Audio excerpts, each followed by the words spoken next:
Aqui está Ipanema, aqui o Leblon e aqui embaixo um canal que sai da Lagoa Rodrigo de Freitas e termina na praia mais cara do Brasil.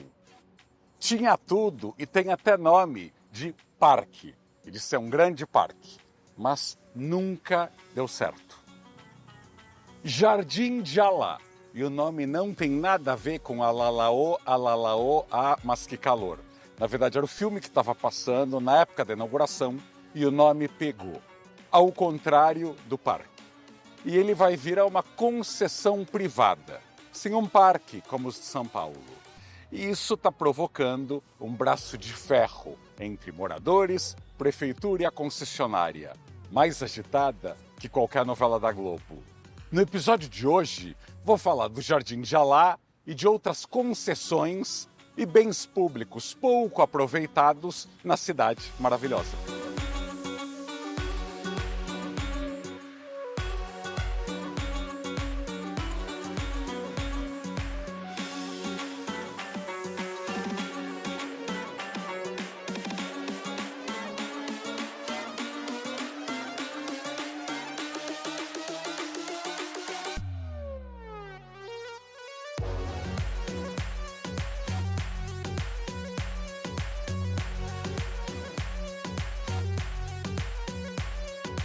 Saturnino de Brito projetou esse canal, muitos anos depois dos de Santos, que foi inaugurado em 1922, pelo então presidente Epitácio Pessoa.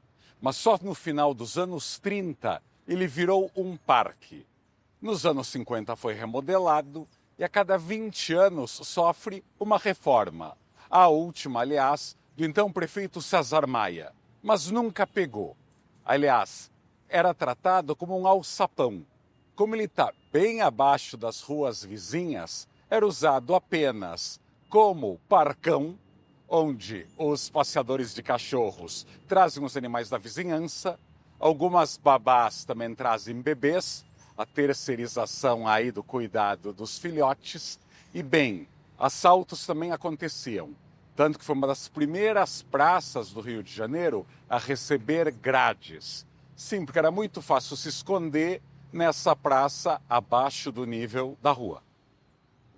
E a última vez que o parque também sofreu foi com as obras do metrô para a Estação Jardim de Alá.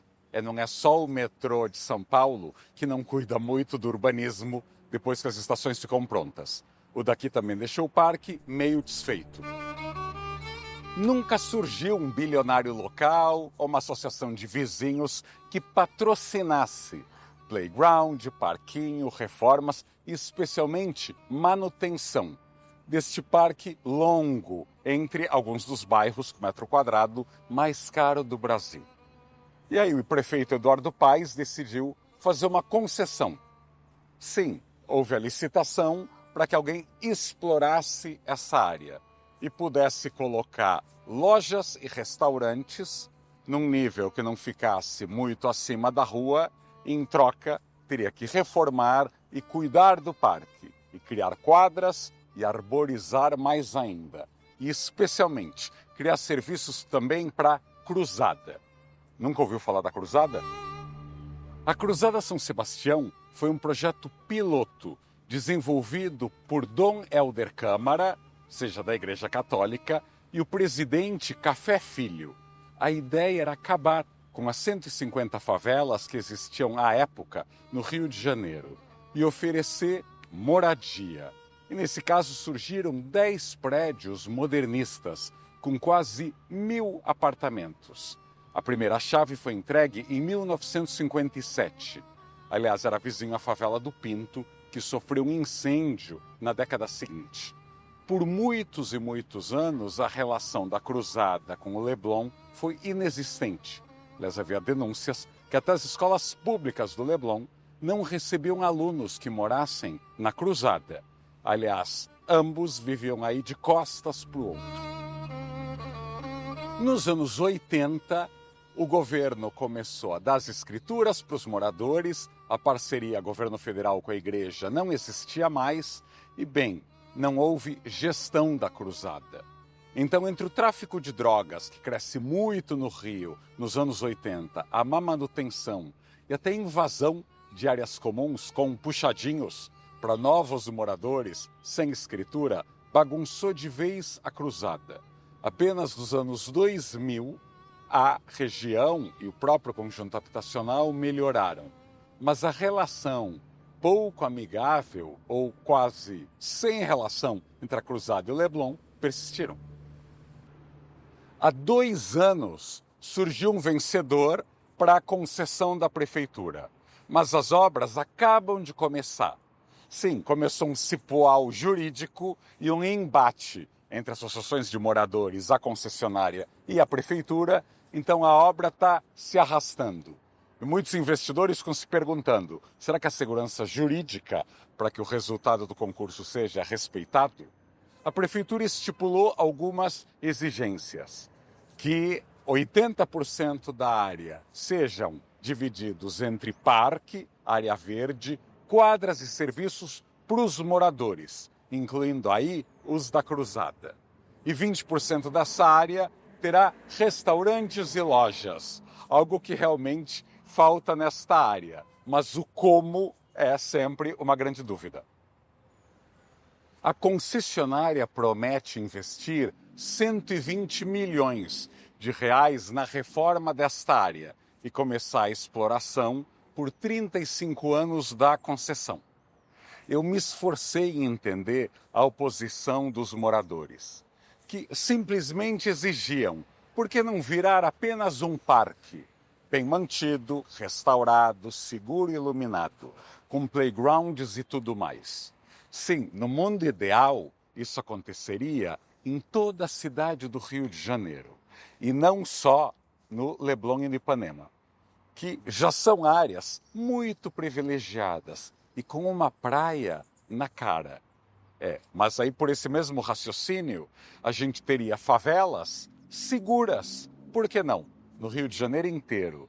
E os CIEPs, as escolas construídas pela Trinca, Brizola, Niemeyer e Darcy Ribeiro, teriam boa condição acústica, não seriam saunas, teriam sido bem construídas. E no fundão, onde fica a Federal do Rio de Janeiro, as aulas não seriam interrompidas 4, 5, 6 vezes por ano por causa de tiroteios e operações policiais na maré. Há urgências bastante maiores para o exíguo orçamento público no Rio de Janeiro. Sim, idealmente, poderia ser um parque sem exploração comercial, mas talvez os 120 milhões de reais que seriam gastos aqui tem áreas mais carentes implorando. Parênteses. Desculpa trazer assuntos tão distantes da realidade da Zona Sul do Rio, mas é importante, porque boa parte da mídia, dos astros globais e dos jornalistas como eu acabam só falando do que acontece a 1 quilômetro da porta de casa. Sim, até as pessoas que se acham muito engajadas só cuidam do seu próprio umbigo. E há coisas bem mais urgentes acontecendo agora no Rio de Janeiro. Bem, se você caiu de paraquedas neste episódio, tenta ver o anterior, onde eu falo do Porto Maravilha. Sim, o Rio de Janeiro está nesse momento construindo moradia para 10 mil cariocas, de qualquer jeito, talvez criando novas Cidade de Deus no Porto, mas a mídia não está prestando atenção. Como quase tudo do Rio de Janeiro, tem estrelas globais para todos os lados do Jardim de Alá. Há 2 aí famosos contra, a atriz Julia Lemertz e o ator Matheus Solano. Agora, os que são a favor da concessão ao parque são maioria. Regina Casé, Hélio de la Penha, Mariana Ximenes, Dira Paz e até a vereadora Tainá de Paula, do PT, atual secretária de Meio Ambiente, é a favor da concessão privada. Ao contrário dos vereadores petistas em São Paulo. Ele sabe que eu amo o Rio de Janeiro, sabe que eu há anos falo, alguém tem que fazer alguma coisa pelo Jardim de Alá, aquele lugar lindo e que está abandonado, completamente largado. Bom, fiquei louca pelo projeto. Eu adorei. Eu moro aqui no Leblon Eu moro no Leblon, particularmente na Cruzada São Sebastião. Mas somos moradores desse bairro que está em torno daqui, desse Parque Jardim de Alá. E nós nos encantamos, porque a gente está falando de cultura, gastronomia, esporte, paisagismo, uma revitalização completa e de inclusão, né? De inclusão, participação, ouvidos e possibilidade de geração de emprego também, né? Se a nossa sociedade fosse mais madura, estaríamos agora nos debruçando sobre o contrato, sobre as condições e sobre o projeto. A gente não gosta de falar de arquitetura e o resultado se vê pelo Brasil inteiro. Como vai ser essa obra? Com que materiais? Vão aguentar natureza, maresia, vandalismo? Se a concessão não tiver o retorno financeiro esperado, vão poder acrescentar um andar, ou 2, ou 3? Ou não pode ser mexido mesmo com crise? Como vai ser a iluminação? Como vai ser o tratamento acústico? Os horários de funcionamento? Esse é um debate para todo mundo sair ganhando. Até porque se o parque se tornar um grande point carioca, a valorização dos imóveis vai ficar nas mãos de cada morador. Isso seria algo aí bastante bem-vindo. Até porque PPPs, parcerias público-privadas, ainda são poucas e novas no Brasil. E a fiscalização delas ainda é bastante raquítica. O ceticismo do carioca contra grandes projetos é compreensível, mas só vai ser derrotado quando grandes projetos com bom legado saírem do papel. Isso só vai acontecer com cobrança, com crítica, acompanhamento, que é o que eu gosto de fazer aqui no canal. O legado olímpico, bem, vocês já viram aqui no canal o que eu acho. O Museu da Imagem e do Som, em Copacabana, está virando a Sagrada Família, só que sem Gaudí. Aquela obra que não termina nunca. Era para a Olimpíada, mas está aí há 15 anos sem conseguir terminar. E quem viu aquilo, né, sabe que aqui teve governadores que pararam na cadeia. Sérgio Cabral, dinheiro federal, desapropriação da Bot Help, Pezão preso, e depois tanto Witzel quanto o governador atual não parecem tão ligados na imagem e no som. Além dos elefantes brancos da Olimpíada, teve aquela ciclovia ligando Leblon à Barra da Tijuca, que custou em valores de hoje 100 milhões de reais e que desabou 4 vezes e ficou anos interditada, obra da prefeitura. O Memorial dos Pracinhas, em homenagem aos militares brasileiros que foram lutar na Segunda Guerra Mundial na Itália, está trincando e com risco de desabamento há pelo menos 20 anos. Está lá com escoras, tem aí anúncio, né, de acordo entre as Forças Armadas e o BNDES, várias licitações a caminho, mas não tem um pedreiro lá trabalhando na área. E se desabar? Há várias aí maneiras de se comprovar que muitas vezes o governo, que deveria cuidar de espaços públicos como este, não tem o menor talento para essa área. E não estou falando só do turismo. Mas, falando de turismo, o Palácio Capanema foi reaberto há pouco, depois de mais de 10 anos aí de um longo restauro. As promessas eram grandes. Ia virar um ponto turístico, ia ter restaurante, bar, café, museu e tudo mais. E nada saiu do papel ainda. Aliás, as visitações acontecem em 2 horários, às quintas e às sextas-feiras.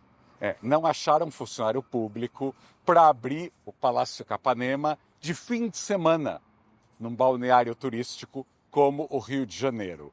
Não tem programação à noite, não tem programação durante a semana, fora essas visitas bem curtas, que têm que ser reservadas pela internet, e nem sinal da concessão a um café, a um restaurante ou outras atividades públicas e abertas naquele prédio. Eu entendo quem criticava o desejo de privatização daquele prédio. Na gestão do Paulo Guedes, do Ministério da Fazenda, tentaram vender, mas todos aqueles jornalistas que diziam que se interessavam muito por arquitetura moderna sumiram. E você, comenta aqui. Vão inventar um pod pirlim-pim-pim que vai fazer prefeituras e governos administrarem bem parques, áreas públicas, prédios históricos, sem precisar de dinheiro privado, mas não só em áreas ricas, em áreas que as pessoas têm o megafone? E as concessões privadas? Como fiscalizar bem? Como também não fazer que certos vizinhos que querem morar em frente à praia, em pleno Leblon, mas querem o silêncio total, como se estivesse num condomínio fechado? E a exploração, como deve ser? Esteticamente e visualmente? Será que há preconceito dos moradores daqui que o pessoal da Cruzada frequente o parque? Pelo menos empregos vão surgir e vai ser ótimo que os moradores da Cruzada possam vir a pé para o trabalho. Aliás, esta área aqui pode até se tornar mais segura do que é, porque aqui à noite é uma escuridão e com as grades fechadas não ajuda muito. Sim, são várias ideias. O que está se debatendo aqui no Rio, o Rio é uma vitrine nacional.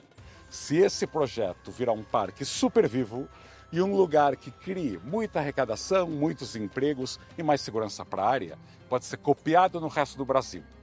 E se virar um mau exemplo, bem, vamos virar ainda mais céticos. O que é que você prefere?